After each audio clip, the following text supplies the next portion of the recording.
Okay, so we're going to get started with our the next part of our program. I'm actually very happy to welcome and have here with us Suzanne Scott. She's joining us virtually. She is the state director for the Nature Conservancy here in Texas. In that role, she helps to establish conservation strategies and public policy leadership aimed at protecting the state's cherished landscapes, support ecology, economy, public health, and equity. She's got a long her entire career has been devoted to advancing the realization of the entire suite of ecosystem services, and most recently she's been really focused on the role that nature can play as a part of a portfolio of climate solutions. And I've had several conversations with Suzanne, and they've been really good discussions about specifically about some stuff that we're involved with here at Rice.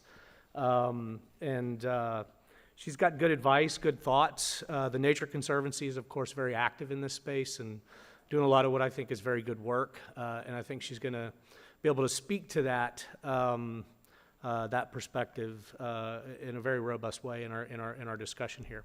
One thing I want to say, though, before we launch into the conversation is the last panel, there was just an enormity of questions that were pouring in. So for those of you who are online and those of you in the audience, I promise you we will try to figure out a way to deliver answers to those questions post-conference, because there was definitely a lot of interest. And that's true for, quite frankly, all of the panels where we didn't get to the questions that have been asked. So we will do our best to get to those. So first, Suzanne, welcome. It's good to see you. Hi, how are you? Can you hear me all right? Sure can. Yeah, absolutely. Thank you. So I want to start really just by asking you to comment a little bit on how you got to where you are today, and how your own career path has led to really us having this conversation. Well, first of all, thank you so much for including me today in your panel discussion and just the whole conference. It seems like it's been a wonderful opportunity to gather and have a lot of folks talking about very important things. From my perspective, I came to the Nature Conservancy through the San Antonio River Authority. I was at the San Antonio River Authority for 20 years and served as its general manager for 13 years. And while I was at the River Authority, we were very involved in many important projects that extended the reach of the San Antonio River Walk that most people are familiar with, and really extended it both north and south of what most people traditionally know as the River Walk. And in that process, of course, I learned a lot about rivers and the function of rivers and the importance of natural ecosystems. Of course, it's all a balance, because the River Walk, as you know, and this is a great example of how nature has been used for economic development purposes. And in this case, the River Walk, of course, is a huge generator of tourism, and has become the foundation for much of San Antonio's reputation and how people know San Antonio. So by extending the River Walk north, we added so much more opportunity for economic development as well as residential development. We put in $72 million and generated over $3 billion worth of return in private sector investment. And then moving south from downtown, we did an ecosystem restoration project, which took a previously channelized part of the river for flood control purposes and really restored it using new engineering techniques that could still maintain flood protection, but also could bring back a really dynamic ecosystem. So that project has been extremely successful. It's 9 miles of an ecosystem restoration project that has essentially brought the river back from a degraded ecosystem. And now people and nature are enjoying being together again on the San Antonio River. So going through that process and really understanding the dynamics between what we do on land and how that affected water was really kind of my driver for what I was trying to do in San Antonio, really looking at nature-based infrastructure, trying to figure out how land could be used to filter pollutants before they got into the river to protect important habitat. And then that's just driven me to take that, really see how nature can be part of our infrastructure as we move forward throughout the state, and how we need to protect these precious parts of our state and our heritage through nature. And that brought me to the Nature Conservancy. And I began this project, this job last November. So I'm coming up on my first year anniversary. So I'm learning a lot, moving from water into so many other environmental issues here in Texas. Absolutely. I think it's a great example, just the experience of the San Antonio River Walk, because I know there are similar efforts ongoing here in Houston, around Buffalo Bayou in particular, but really just thinking about how nature can, when you think about the expansion of ecosystem services, it can provide opportunities for economic development as well. And that kind of leads me into the core of this discussion, which is really focused on nature as part of the portfolio of solutions for climate.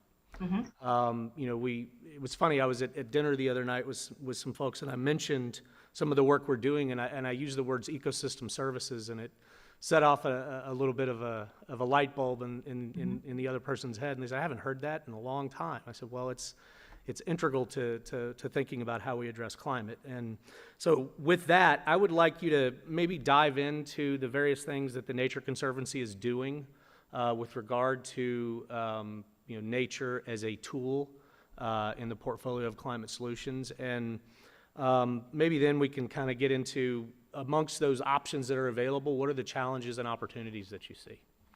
Absolutely. Well, nature was here first, right? And we became part of nature. And I think that interrelationship between nature and people has been really an interdependent relationship since the dawn of time.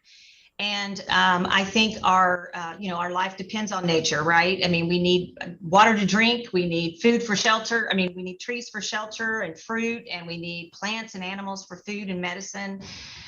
We need pollinators to make sure that we have food, and biodiversity is key to the health of the planet, really for our own personal health. I know y'all saw today, there were several stories highlighting that the U.S. Fish and Wildlife Service is recommending to remove 22 animals and plants from the endangered species list because of extinction. And that just really, as today, right now in the news, we are starting to see the biodiversity challenge, that it is just manifesting itself every time we open up the newspaper. I also learned recently, as I'm educating myself about what's going on in Texas, that we are losing over 1 square mile, or 640 acres of rural and ag land every day to conversion for development. And this is happening every day, a threat to our agricultural sector, and poses a significant threat to biodiversity, as well as food security, and even the ability to sequester carbon. If you don't have open lands, it makes it very challenging.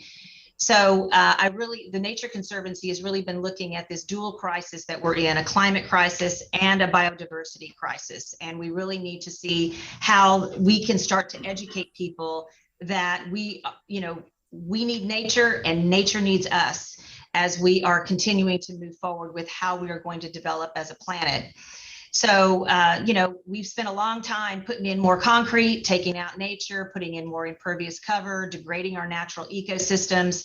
And now we really need to shift to figure out how nature and people can coexist together and use the best of both for the future of our planet. So the Nature Conservancy has been doing a lot of work in grasslands restoration. Prairies, of course, are extremely important. Looking at forestation and reforestation, protecting floodplains, looking at marshlands, the potential of adding back mangrove areas, looking at the reintroduction of native plants where they've been destroyed, putting in oyster reefs, restoring coral, repairing in areas. I mean, it is just a gamut of things that we're looking at, both in more rural areas, not only in Texas, but also around the planet, but also in cities. Looking if you can put in a rain garden somewhere, or you can put in a pocket prairie, or do anything that you can possibly do, it all makes a difference. And we're really trying to look at that triple bottom line that most of us think about when we think about sustainability, where you try to find a balance between the needs of the planet, the needs of our social well-being, and our economics. And how can we find that sweet spot? But we can't forget nature. And I think that is what's critical here as we move forward in these conversations. So everything you just said was I think, summarized in a very nice way and set up this conversation this morning in the conversation with Stephen Trauber. He used a quote. He said, "Biodiversity and nature capital is the next net zero." And I thought that was a really interesting way to put it. And it certainly set the stage for a lot of what we're talking about here. But there was a couple of other comments that were made in the previous panel that didn't really relate to nature, but they related to something that's specifically very important in terms of understanding what nature's impact can be, and that is measurement. Thinking about measurement, verification, understanding exactly how we monitor how suites of ecosystem services as they expand can actually yield a benefit to achieving net zero targets. And I know that one of the things the Nature Conservancy, because you and I have talked about it in the past, is really engaged in is the concept of additionality, what that means with regard to the suite of potential ecosystem services that are climate specific. This gets into forestry, agriculture, grassland restoration, all sorts of things. So I wonder if you could comment a little bit on what that challenge looks like from the Nature Conservancy's perspective, and specifically how you see the measurement industry evolving. Well, that's a very good question, and one that the Nature Conservancy, like many, are wrestling with every day. Our science has estimated that natural climate solutions can deliver 1/3 of the annual global emissions reductions by 2030. But carbon offsets are really only one piece of the puzzle. It has to be combined with reducing emissions, accelerating the shift to renewables, looking at nature, of course, to protect and restore very important forest, farms, and wetlands. So it's a combination of things. And the Nature Conservancy specifically has received some scrutiny, media scrutiny recently over the summer, and really got us to start thinking, kind of stepping back a bit on some of the projects that we've been doing. And I think you hit the nail on the head when you're talking about what does all this mean?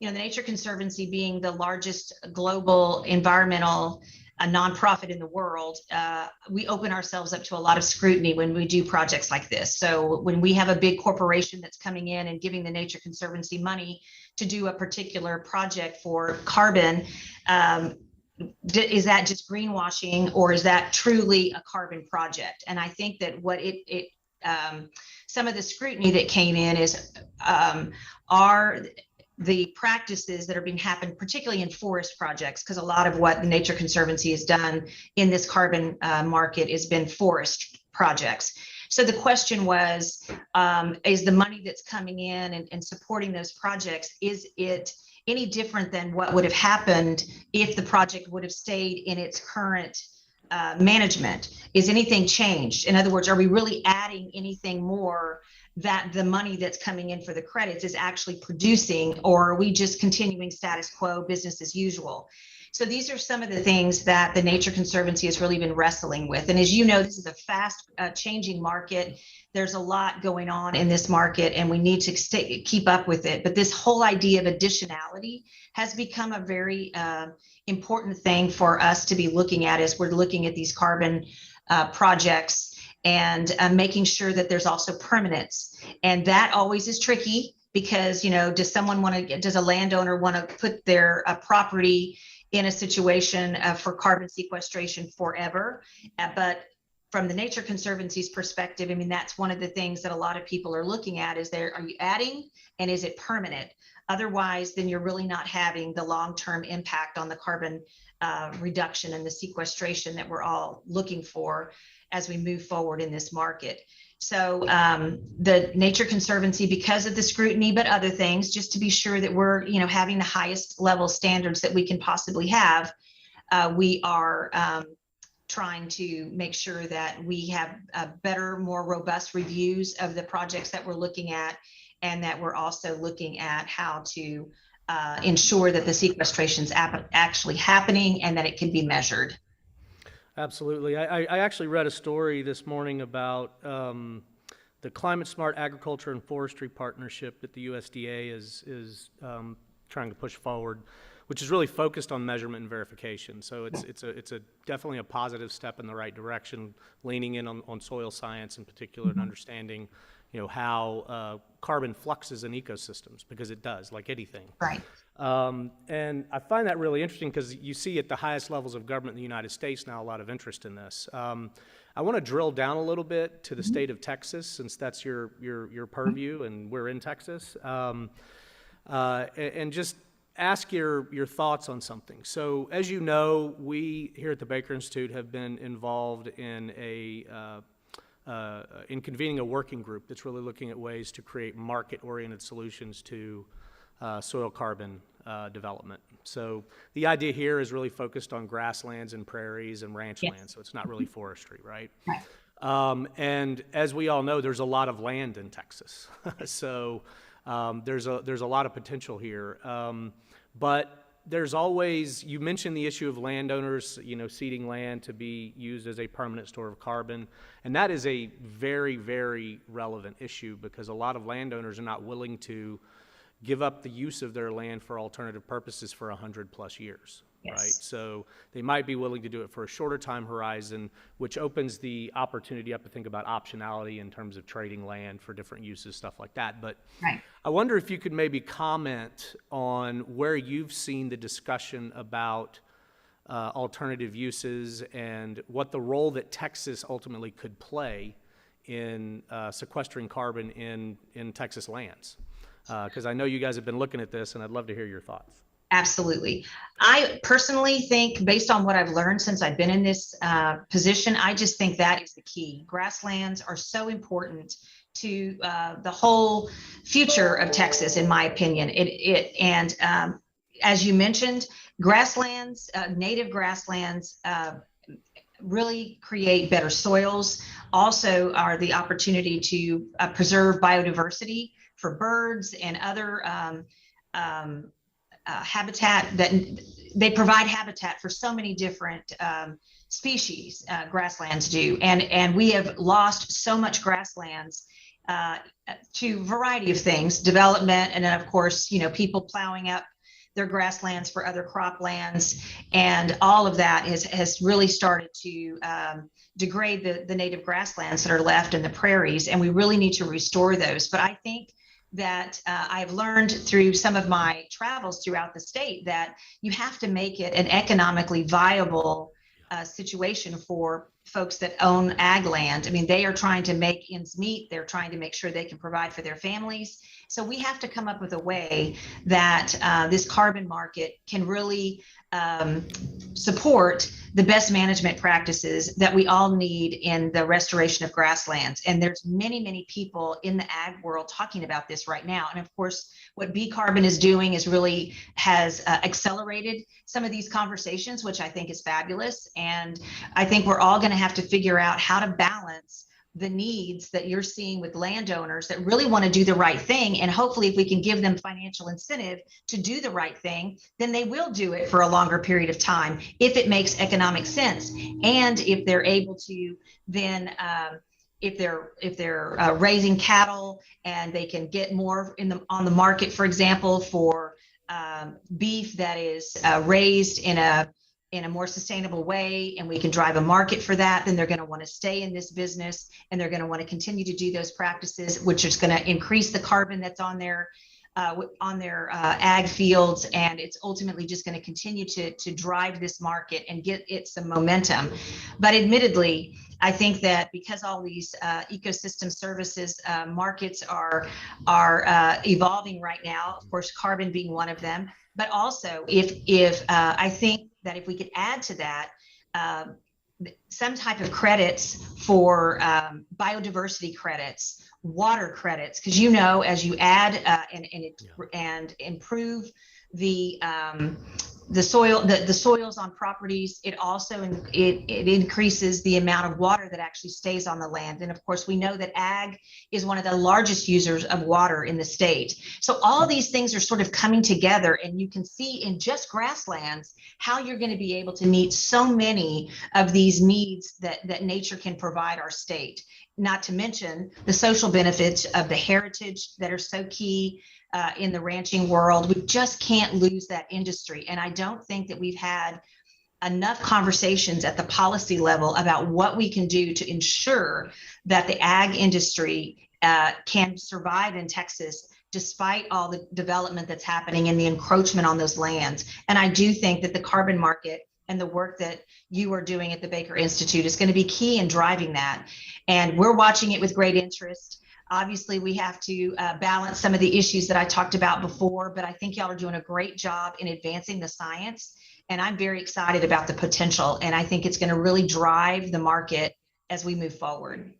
Well, thank you for the show of confidence. It is definitely challenging, and for those of you who aren't educated, B Carbon, which is what I was referring to, and actually Suzanne mentioned, is an effort that spun out of a series of stakeholder working groups meetings that we've been holding here at the Baker Institute, and it's aimed at figuring out ways to allow landowners to be compensated for soil carbon storage as a property right. So it's an interesting way to think about it. It's a market-oriented, incentive-based system. And what's interesting about it is it spun out of a different effort, which Suzanne has also referred to, which was really aimed at thinking about coastal resilience and reducing erosion by restoring native grasses in coastal regions.